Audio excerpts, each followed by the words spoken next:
RVs are like homes that go through a real small earthquake every single time you move them. And what happens to things during an earthquake? Well, they fall apart.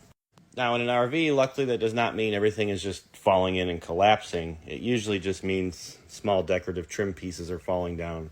From time to time, you might have a light fixture that gets a little looser than it should be. You might even forget to secure your fridge and find all your food on the floor when you get to your destination. And while some of those are easily avoidable after lesson learned, and some of them are somewhat obvious on how to repair, tighten a light fixture, things like that, one of the questions I get asked quite often is what to do about trim that comes loose. And this person said that somebody told them super glue is the remedy. I'm here to tell you that it's not. Sometimes you'll find these decorative strips attached with 3M adhesive, but that's not very common unless it's plastic. For instance, Grand Design will use a trim like this that's about a 1/2 inch wide piece of like a plexiglass material. But most of the time for any trim like this, your corner trims, your seam strips, and most other trim and cabinetry in your RV, it's going to be held together with nothing more than your common finish nails. If you look really closely, you'll actually see where the nails were put in and filled with a color-matched putty. Some may look worse than others.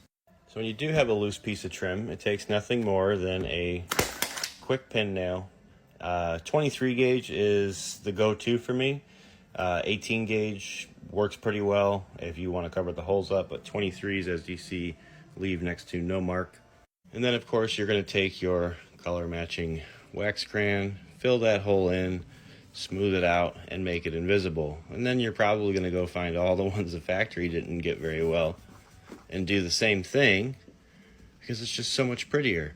Honestly, if you get a set of these crayons, you might just end up going crazy in your RV because with the right blending techniques and a little patience, you can make all of those next to invisible.